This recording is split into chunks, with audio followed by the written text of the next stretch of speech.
Yo, salut à tous et bienvenue sur Locan.jp, puisqu'aujourd'hui on va déballer le MacBook Air 2020, MacBook Air 2020 avec une petite configuration CTO, puisqu'à l'intérieur il y a un i7, non pas le i3, non pas le i5, mais un i7, SSD de base, RAM de base, mais aujourd'hui c'est avant tout un déballage, ça fait des années que j'en ai pas fait.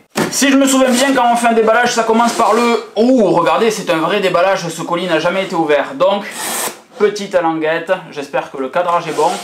On ouvre ceci gentiment, à l'intérieur on a la boîte traditionnelle d'un MacBook Air, en même temps qu'il y a un live sur Instagram, donc du coup, si vous ne m'avez pas suivi sur Instagram, c'est dommage, vous ne verrez pas le déballage de ce petit MacBook Air. Donc la housse, l'emballage, le carton devrais-je dire, et tout ce qu'il y a de plus classique, c'est le traditionnel carton blanc d'Apple. Clac, et on a sur les côtés, j'étais en train de me dire j'ai oublié mon couteau, mais depuis quelques années, le mec qui n'a pas acheté d'ordi portable depuis un moment, depuis quelques années, on peut faire comme ceci. Et ça c'est plutôt pas mal. On enlève ce petit plastique. La configuration, comme je vous le disais tout à l'heure, c'est le 1,2 GHz quad-core. On se croirait dans les années 90 à avoir des fréquences de processeurs comme ça. 8 Go de RAM et 256 Go de SSD, donc c'est le i7 puisqu'il s'agit du quad-core. Quand vous achetez un MacBook Air, c'est quand même pertinent de prendre un i5 ou un i7 parce qu'il n'y a pas beaucoup d'écart en prix, mais il y a un gros gain en performance entre le i3 et le i4 puisqu'on rajoute le double de processeur en fait, de cœur de processeur. Le carton est plus épais que d'habitude. Le carton ici là, cette partie là est plus épaisse que d'habitude. Youpla boum, pourquoi pas. Ta ta ta ta ta ta ta ta. Oh que c'est beau, oh que c'est beau. MacBook, je le trouve lourd. Ah, je le trouve lourd, c'est cool. Ça veut dire qu'il y a des choses dedans, mais je le trouve lourd. Cool. En dessous, donc c'est préformé ici, c'est préformé là. C'est préformé ici, c'est préformé là. Pour les petits pieds qu'il y a ici. De la même manière que les housses en cuir pour les MacBook et MacBook Pro sont faites. En fait, il y a toujours ce petit écart là. On a à l'intérieur un chargeur de 30 watts, le chargeur USB-C Apple, que je n'utiliserai jamais, ainsi qu'un câble USB-C Apple qui permet de faire de la recharge. On n'est pas du tout sur du Thunderbolt ou quoi que ce soit, on n'a pas des gros débits avec ce câble là, mais ça fait son taf de recharger en fait en l'occurrence. Alors vous vous demandez peut-être pourquoi est-ce que j'utiliserai jamais le chargeur 30 watts d'Apple. Tout simplement parce que j'ai un chargeur 30 watts de Anker et qu'il est plus petit, et qu'il est plus compact, et que je vous en ai déjà parlé sur Locan.jp, ça s'appelle un Atom PD1, et il y a ce nouveau, donc ça délivre 30 watts, et donc c'est bien plus petit que celui-là, mais vous voyez le tour de magie dans pas longtemps, c'est que il y en a un autre encore plus petit qui existe maintenant. Et ce encore plus petit là, lui, délivre 18 watts, donc c'est suffisant pour faire de la charge rapide sur votre iPhone et votre iPad Pro.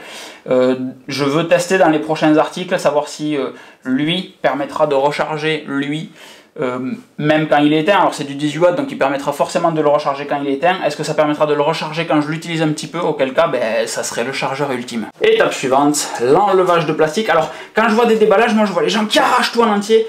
Et moi j'aime bien le revendre dans un bon état, donc je vais juste, c'est un déballage nul peut-être pour vous, mais là, juste là, voilà. Comme ça on le sort d'une housse et quand on vend son ordinateur, il repart dans sa petite housse. Voilà à quoi ressemble le MacBook Air 2020. Vous avez donc sur le côté les deux ports Thunderbolt 3 et de l'autre côté, mystère pour moi, hein, mais une prise jack. Voilà. Et donc à l'arrière, pas de grille d'aération, pas de grille de ventilation, rien du tout, juste ici. La même légère et petite que sur un MacBook Pro 13 ou 15, ou 16 en l'occurrence maintenant, mais il n'y a pas les ouïes ici pour favoriser la dissipation thermique. C'est pour ça qu'Apple recommande de prendre un MacBook Pro 13 si vous devez soumettre le CPU à beaucoup de calculs de manière prolongée, parce que la dissipation thermique est bien plus efficace. Et donc normalement, sous vos yeux ébahis, alors d'habitude je reçois un petit skin Gelaskins que je viens mettre dessus avant le déballage, enfin genre là maintenant je l'aurais mis, mais il n'est pas encore arrivé, je pense qu'il arrivera la semaine prochaine, ou il est en Suède en ce moment. Et donc quand on ouvre ceci, on a la petite protection ici, le petit textile, et le MacBook Air démarre automatiquement. La différence majeure avec ce MacBook Pro versus l'ancien MacBook Pro, c'est, comme vous le voyez peut-être, la hauteur des touches. On revient sur un clavier plus traditionnel qui fonctionne bien avec une vraie course de touches et avec des touches qui font moins de bruit, enfin. Une nouvelle fois, il s'agit d'un MacBook Air, donc on n'a pas de touch bar, on n'a que des touches. On a à nouveau les touches, les flèches inversées en forme de T inversée, ce qui fait que vous vous mélangerez plus quand vous venez ici, si tant est que vous vous mélangez avant, c'était mon cas par exemple, et un petit Touch ID sur le bouton d'allumage extinction ici, donc très pratique pour une utilisation légère, une utilisation nomade, en complément de notre ordinateur, ou pour l'immense majorité des gens, notamment grâce au i5 et au i7, un ordinateur principal. Alors comme vient très justement de me le signaler Gilles sur le live Instagram qui encore une fois est à côté, je suis vraiment triste parce que vous êtes monté sur trépied, vous là, il y a un live Instagram qui est juste à côté, la configuration est juste cool, parce que je ne l'ai jamais faite en fait, tout simplement, et je peux pas vous la prendre en photo parce que l'iPhone Pro est fixé sur le trépied, mais il fait le live Instagram, et vous, enfin celui-là il est en train de filmer ma tronche, donc je peux pas vous montrer ce que moi je vois, et j'aimerais bien, c'est dommage. Comme me disait donc Gilles sur le live Instagram, l'écran, le MacBook Pro Air, le MacBook Air, ah ça y est, je me rends compte que je fais que dire MacBook Pro, le MacBook Air 2020, avec son nouveau chipset graphique, peut driver un écran 6K. Donc le Pro Display XDR de chez Apple peut être piloté par ce MacBook Air, alors que par exemple l'iMac Pro ne sait pas driver un écran supérieur à 5K. Alors il peut en driver deux écrans de 5K, ok, pas de souci, mais il ne sait quand même pas driver un écran de 6K. Celui-là, oui. Donc il y a réellement quelque chose de nouveau dans le chipset graphique, il faudrait que je me renseigne dessus. C'est pas l'objet d'un déballage. La suite, vous la connaissez, c'est tout simplement de commencer à configurer cet ordinateur avec toute ma liste OnePassword. J'ai une note sécurisée de la OnePassword, et dans cette note sécurisée, j'ai ma procédure de clean install. Donc c'est ce que je vais dérouler aujourd'hui. Remplacer les DNS, créer les nouveaux comptes, modifier les réglages iCloud, etc. Installer les applications dans le bon ordre, transférer les réglages dans le bon ordre, etc. Pour avoir d'ici 1 heure ou 2 un ordinateur qui sera un réplica de l'iMac, sans avoir fait de transfert entre l'un et l'autre, surtout avec macOS Catalina pour éviter les bugs. Parce que déjà que quand on avait un OS qui fonctionnait bien, quand on transférait d'un ordinateur à l'autre, il y avait toujours des fichiers préférences qui venaient foutre la merde. Avec macOS Catalina qui est, je pense, le pire OS qu'Apple ait jamais sorti, c'est un petit peu le Windows Vista d'Apple.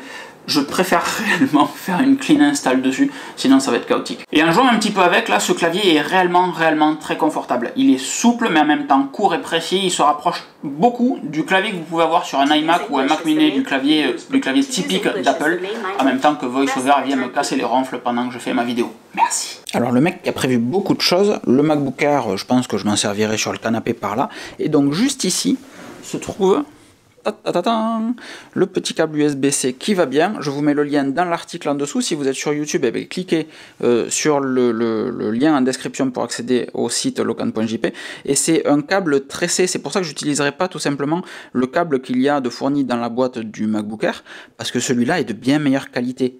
À la maison et en déplacement, j'en ai d'autres plus petits. Un des autres points que j'avais naïvement oublié, et oui, je tourne à plusieurs endroits en fait, c'est pour vous garder en alerte et également de tester le tout petit chargeur que je vous présentais tout à l'heure. Un des autres points, donc, disais-je, c'est qu'il y a True Tone Display de configurer dessus, c'est-à-dire que l'écran s'adaptera en colorimétrie à l'endroit dans lequel vous vous trouvez. Donc si vous travaillez dans un endroit où la lumière est plutôt jaune, etc., en extérieur ou le soir tard chez vous, votre écran s'adapte, et ça c'est très confortable. Ça existe sur les iPhones, sur les iPads, sur les MacBook Pro, que ça soit présent sur un MacBook Air, c'est super agréable. Voilà pour ce rapide petit déballage d'un MacBook Air 2020 avec ce nouveau clavier, ce nouveau chipset graphique, ces nouveaux processeurs Intel i7, les 256 Go de SSD en standard à la place des 128 Go précédemment. C'est un ordinateur qui a 1300 €, celui que j'ai reçu, donc c'est réellement une très bonne machine d'un point de vue rapport qualité-prix, solidité, robustesse, etc. Mais on y reviendra là, hein. Vraiment c'est juste un déballage. Je vous invite à vous retourner vers la page Apple pour avoir tous les détails sur cette machine. Encore une fois, c'est pas l'objet de cette vidéo. Je vous fais des gros bisous. Merci à tous ceux qui sont venus voir le live. C'était vraiment cool d'être une petite centaine tout à l'heure au moment du déballage et de vous faire du coup un behind the scene. Si vous avez la moindre question, n'hésitez pas à la jeter dans les commentaires sur l'article. Si vous êtes sur YouTube, encore une fois, vous cliquez sur le lien de description et boum, vous arrivez sur l'article. Je vous ferai peut-être une petite mise à jour de l'article que j'avais fait sur les clean install pour que vous ayez ma procédure d'installation que j'ai dans OnePassword que j'évoquais précédemment. Des gros bisous et à très vite. Ciao!